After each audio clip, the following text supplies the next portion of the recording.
Notre Seigneur et notre Dieu, merci Jésus-Christ pour ta grâce.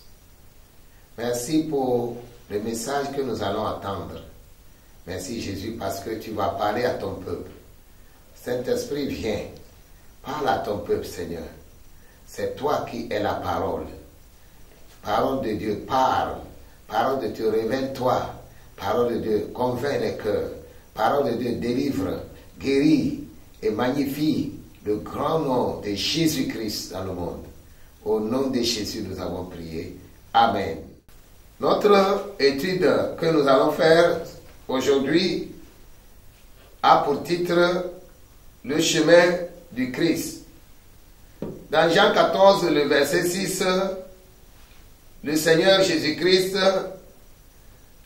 dit: je suis le chemin, la vérité et la vie.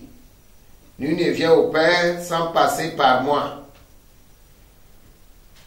Quand nous parlons du chemin de Christ, nous nous rappelons de cette phrase que le Seigneur a prononcée devant ses apôtres, ses disciples. Jésus est le chemin qui mène à Dieu.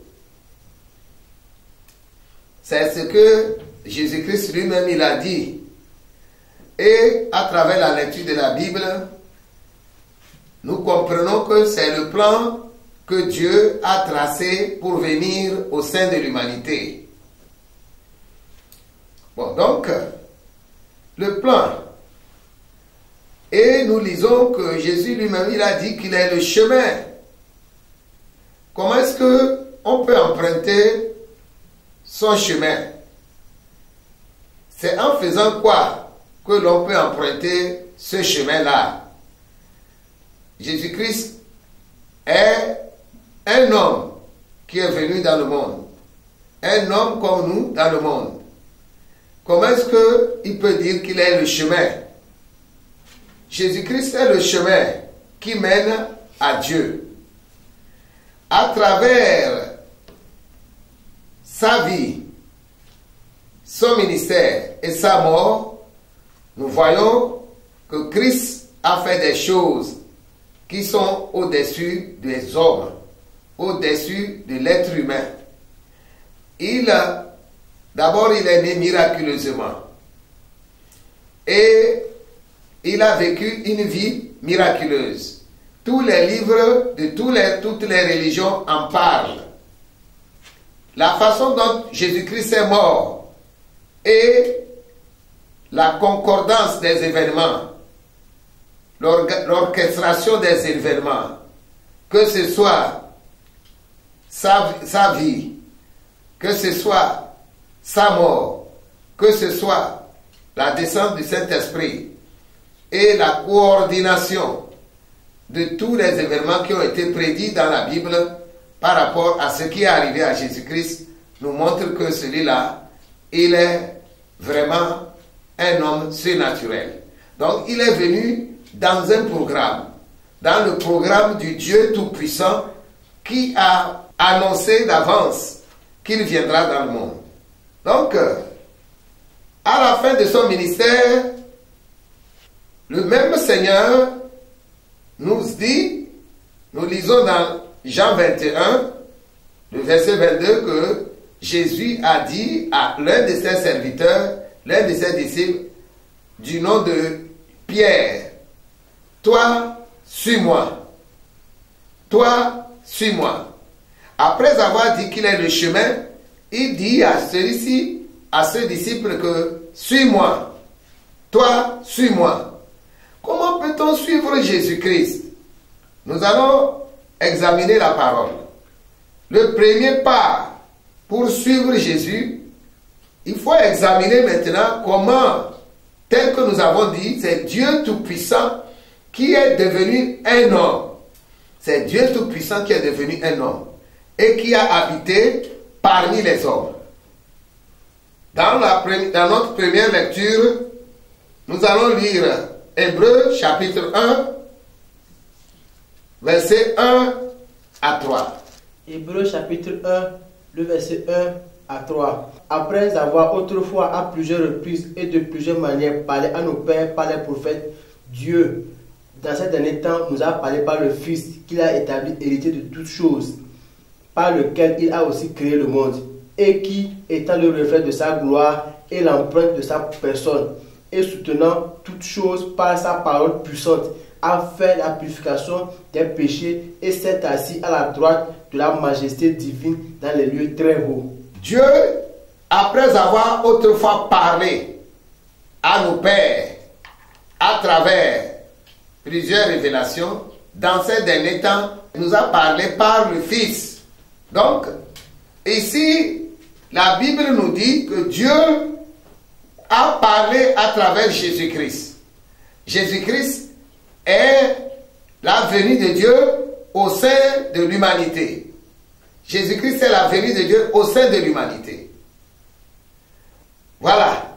Dans Jean 18, le verset 37, Jésus lui-même va nous parler. Pilate lui dit, « Tu es donc roi ?» Jésus répondit, « Tu le dis, je suis roi. Je suis né et je suis venu dans le monde pour un témoignage à la vérité. Quiconque est la vérité, écoute ma voix. » Amen. Jésus affirme encore ici qu'il est roi. Il est roi où? Il est roi dans le ciel. Et maintenant, il est né. Il nous explique qu'il est né. Il est né et par la naissance, il est entré dans l'humanité. Il y a des gens qui veulent nous demander, montrez-nous dans quel passage Jésus a dit qu'il est Dieu. C'est des questions idiotes. Surtout que si on est né dans un contexte de prophète obscur, vous voyez, on pose de telles questions.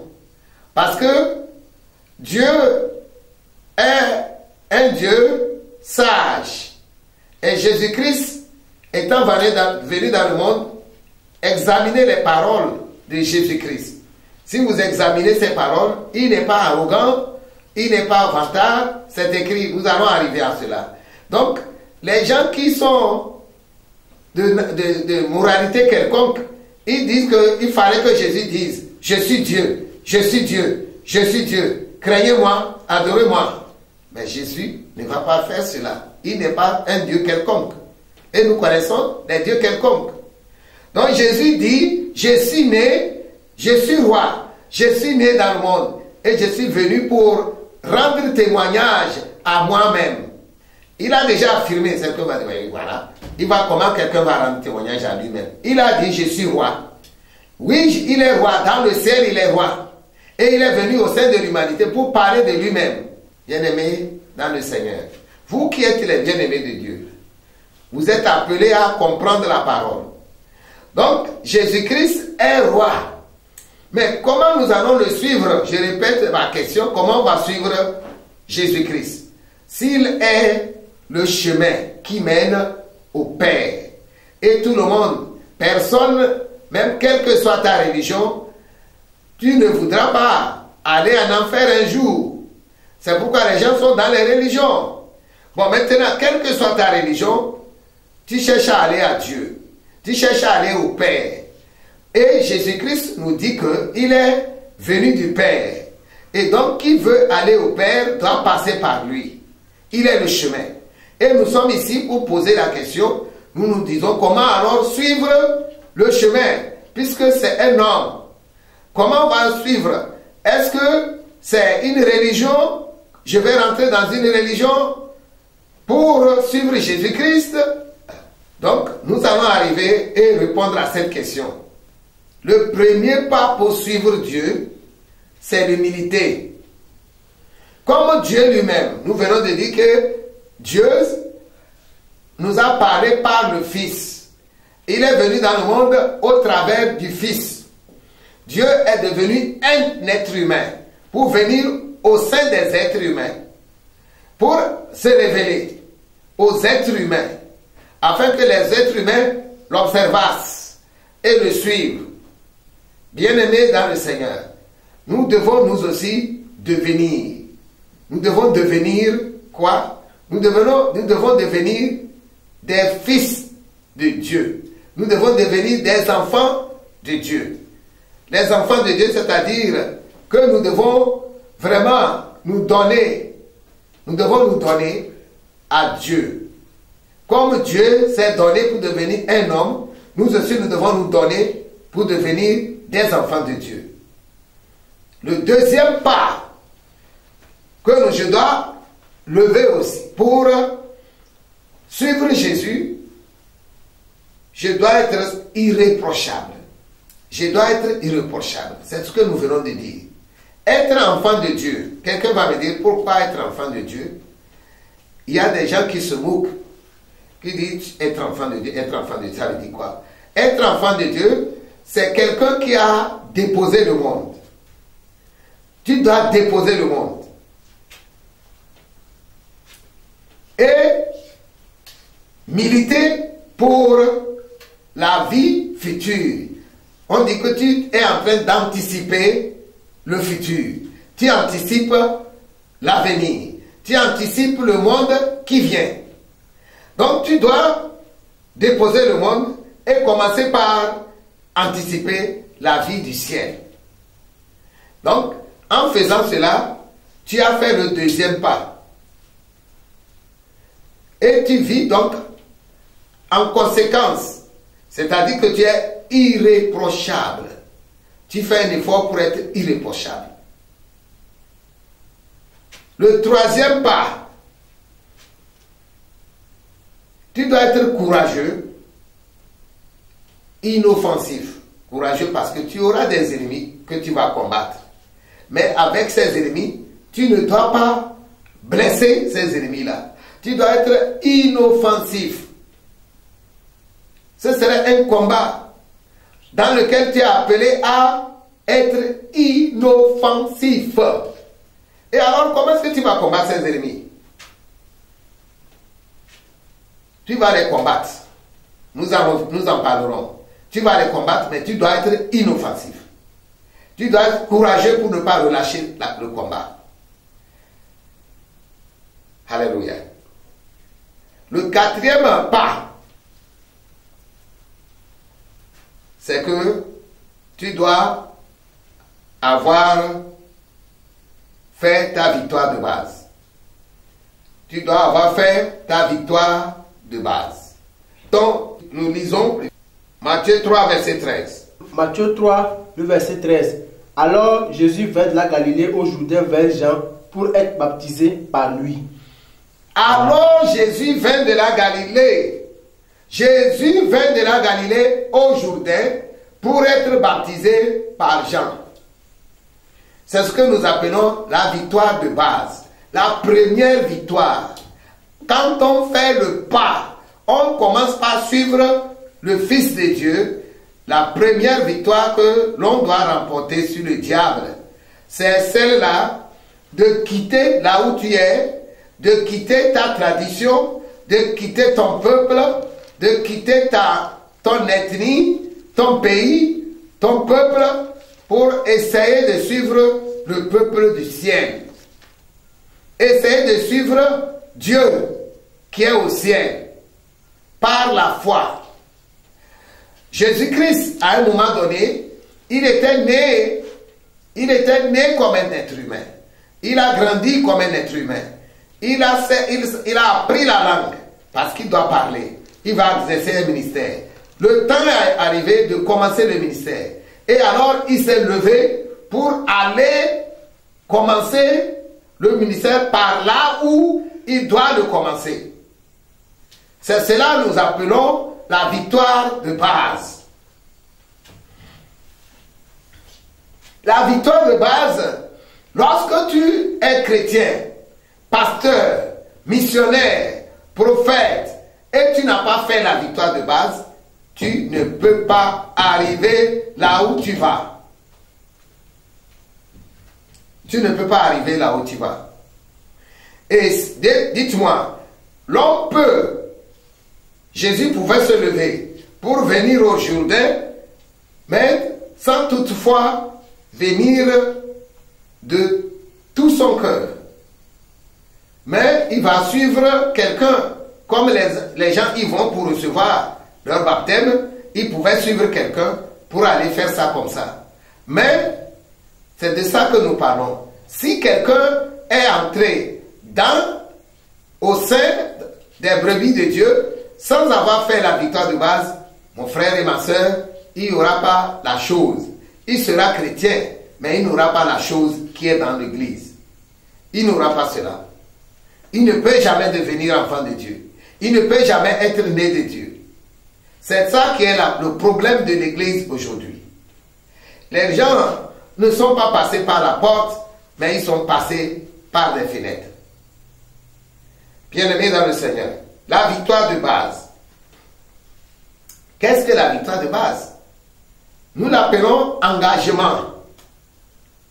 Il faut s'engager à aller combattre le mal, à combattre l'injustice, à combattre l'illégal, à combattre l'irrégulier. Tout ce qui est anormal, tout ce qui est contraire à la législation céleste, à la clarté, à la lumière céleste, tout ce qui est contraire à la pureté, tout ce qui est contraire à l'entendement est à combattre. Et donc, toute personne qui a fait sa victoire de base s'est levée un jour de son peuple, de sa loi, de la loi de son peuple, de la constitution de son peuple, des constitutions impies de son peuple, pour aller tendre vers la justice éternelle. On dit que lui, il a fait sa victoire de base. Ça ne va pas plaire à beaucoup de personnes. Quand nous tendons à la perfection, nous tendons à la justice éternelle, ça ne va pas plaire à plusieurs personnes. Mais tant mieux, nous devons aller en avant. Le 5e pas, le baptême et la tentation. Nous disons le baptême et la tentation, parce que les deux se suivent. Lorsque vous avez fait la victoire de base, elle va vous conduire directement au baptême. Pourquoi au baptême? Revenons à Jésus-Christ lui-même. Nous sommes en train de vouloir suivre Jésus. Il a passé par là. Là où il a passé, par là nous devons passer. Là où il a mis ses pieds, là nous devons mettre les nôtres. Donc, bien-aimés dans le Seigneur, nous avons parlé de la victoire de base. Lorsque tu as fait la victoire de base, tu as dit non à l'injustice, tu as dit non au péché, tu as dit non à l'impureté. Tu vas aller t'identifier à ce que Jésus-Christ a fait. Et nous rappelons ici qu'est-ce que Jésus-Christ a fait en allant se faire baptiser. Est-ce qu'il avait besoin de ça? Lui qui est Dieu, quand il est venu dans le monde, il a eu besoin du baptême. J'ai dit Jésus-Christ a eu besoin du baptême. Nous nous rappelons ce que Jésus-Christ a fait. Nous lisons Apocalypse 5, verset 6. Pour voir le programme de Dieu. Apocalypse 5, le verset 6. Et je vis au milieu du trône et des 4 êtres vivants, et au milieu des vieillards, un agneau qui était la corne immolée. Il avait 7 cornes et 7 yeux, qui sont les 7 esprits de Dieu envoyés par toute la terre. Amen. Voilà Jésus-Christ dans le ciel. Il fallait aller délivrer le peuple de Dieu de la main de Satan. Dans le ciel, Dieu a demandé, qui enverrai-je? Qui marchera pour nous? Qui ira délivrer Adam et sa descendance? La Bible dit que le silence, c'était la réponse. Personne n'a répondu.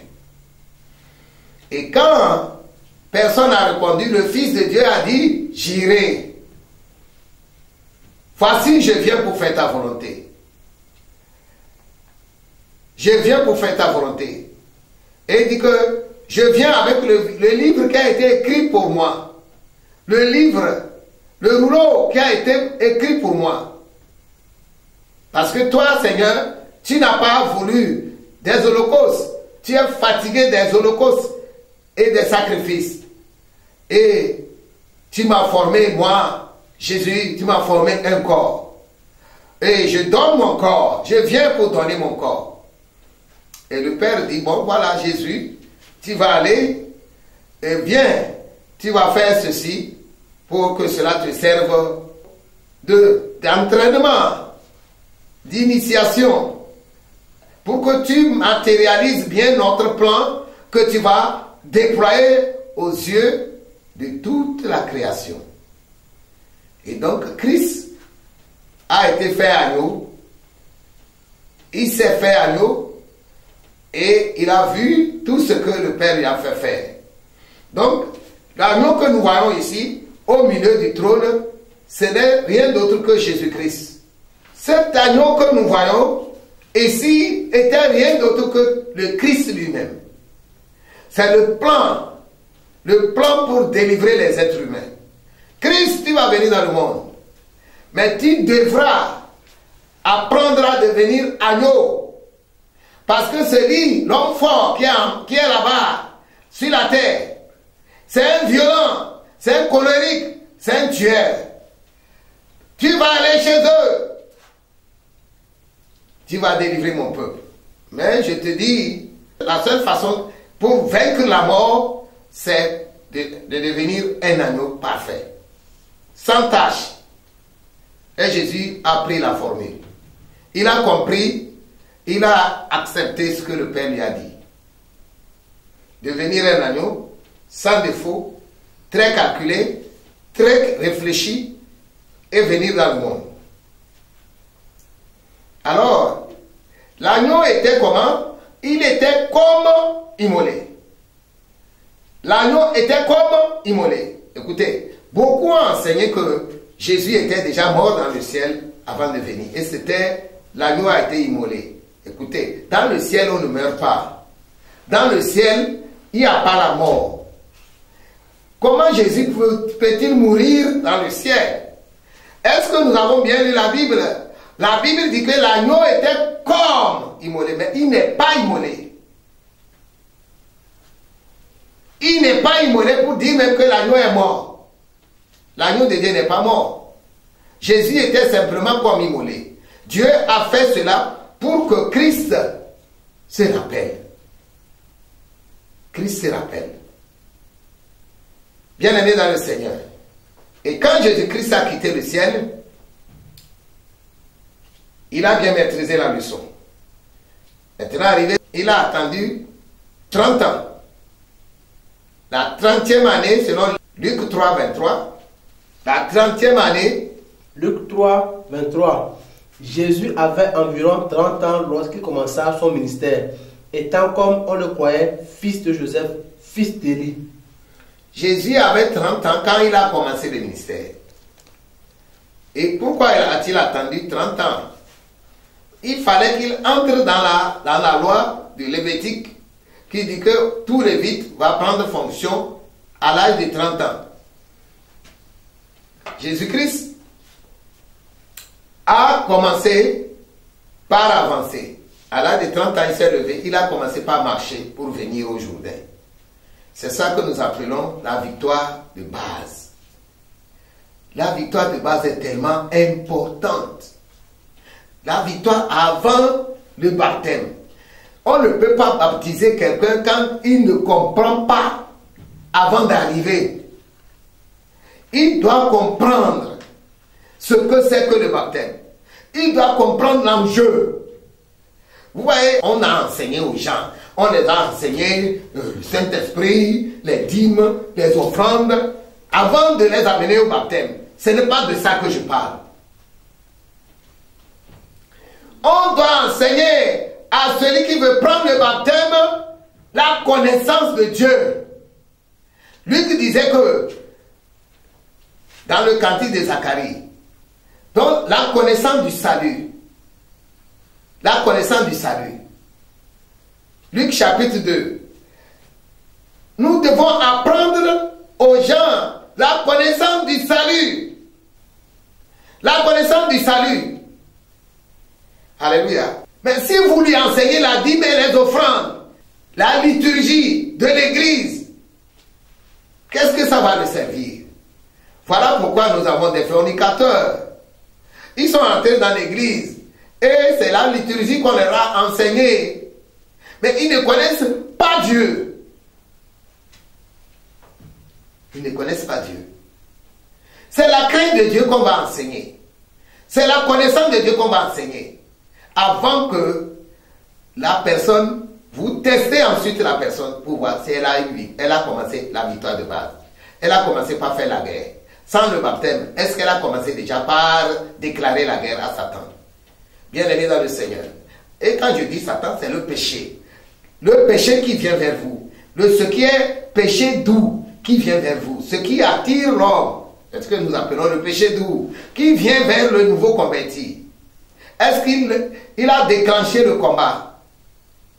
Alors vous comprenez que si le monsieur n'a pas déclenché, il n'y a pas la victoire de base. La personne n'a pas fait comme Jésus. Elle ne s'est pas levée d'elle-même pour aller au Jourdain.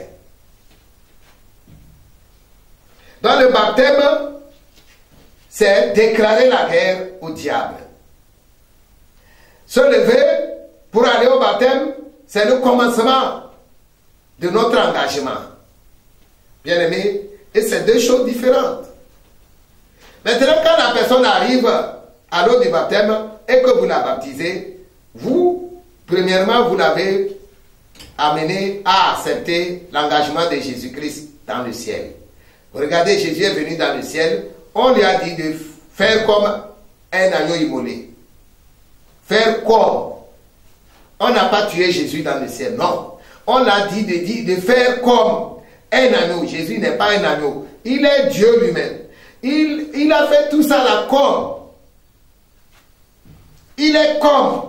Donc, quand vous amenez quelqu'un pour le baptiser, cher pasteur, vous devez le faire comme. Jésus-Christ a été sous l'eau. C'est pour matérialiser sa mort et son enterrement. Jésus a été ramené hors de l'eau. Jésus vient de matérialiser sa résurrection. Or, il n'était pas mort pour être ressuscité en ce moment-là. Donc, qu'est-ce que Jésus a fait? Il a fait comme. Il a fait comme il est mort, il a fait comme on l'a enterré, il a fait comme on l'a ressuscité. Mais ça vient.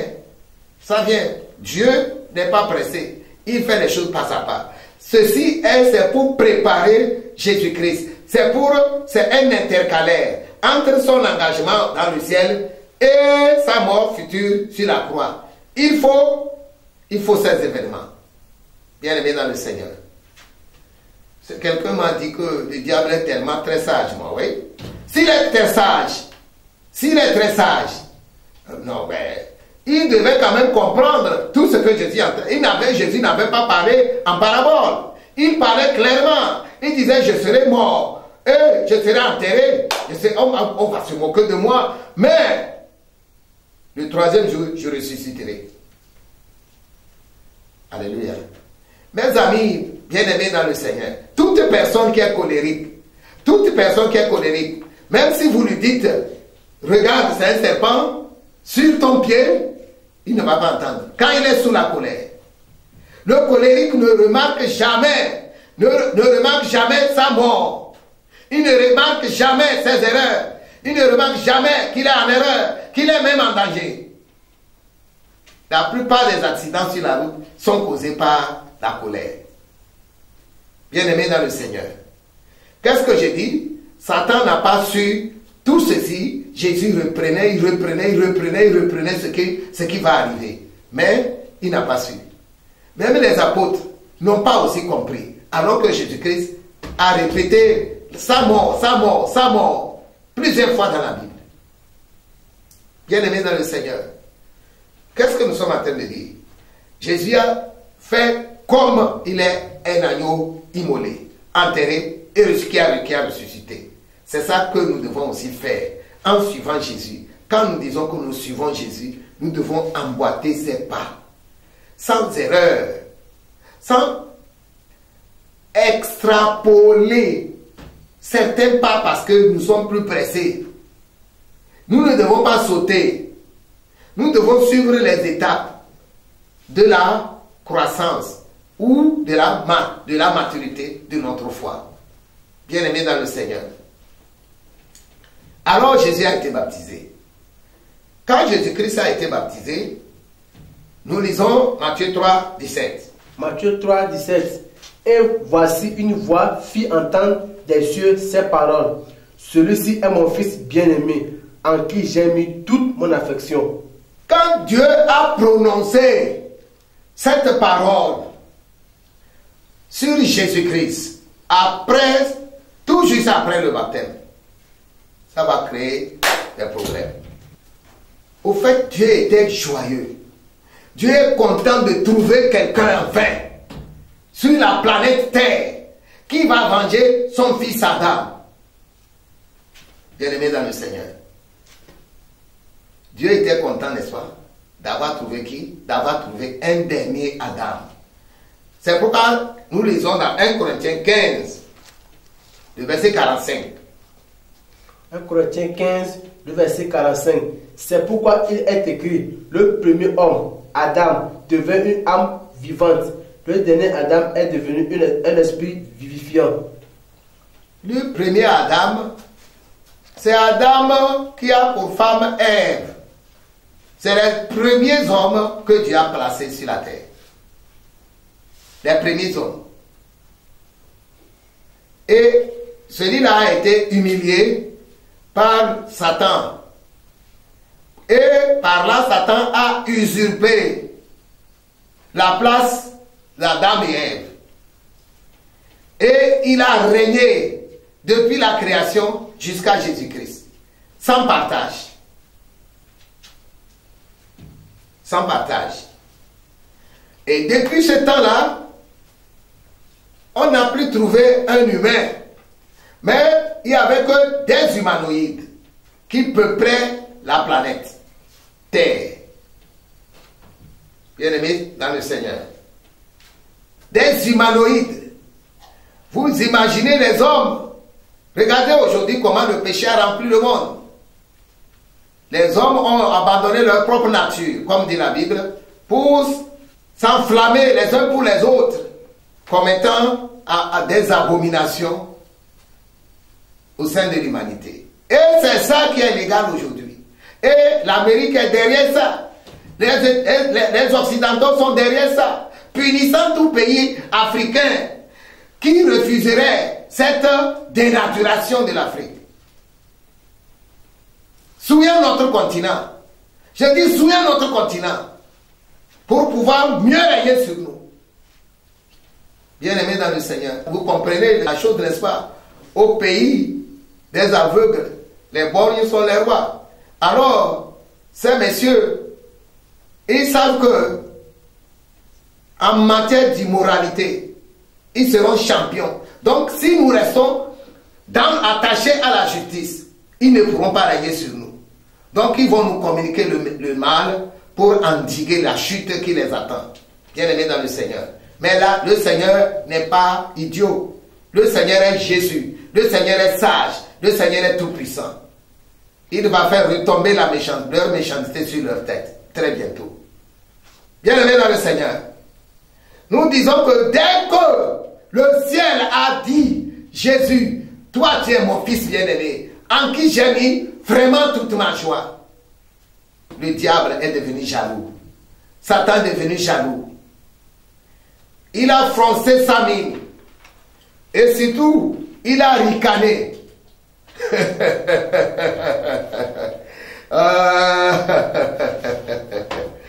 C'est celui-là qui va me vaincre. Vous vous rappelez l'histoire de Goliath? Il a méprisé David. Celui-là, il est quoi? Adam, c'est lui que tu as créé, il est tellement puissant. Mais celui-là, je ne vois rien en lui. Celui-là va me vaincre. Celui-là va me vaincre. Alors Dieu dit à Jésus, Jésus, Satan t'a réclamé, Satan te méprise. Va, affronte-les au désert. Moi, j'aurais été à la place de Jésus que je vais dire, oh Père, mais il fallait me laisser, je vais l'affronter dans ma chambre. Il fallait le laisser, je vais l'affronter peut-être, comment l'appelle-t-on? Au marché. Au marché, dans un lieu public. Alors Jésus, tel qu'on nous dit, a obéi à son père pour aller sur le champ de la guerre. Mon frère et ma soeur, si nous voulons mettre nos pas dans les pas du Christ, il va falloir aller à ton baptême. Et quand tu finis le baptême, même si tu n'as pas entendu cette voix-là, et sache qu'une voix a tonné dans le ciel pour toi. Celui-ci est mon fils bien-aimé, en qui j'ai mis toute mon affection.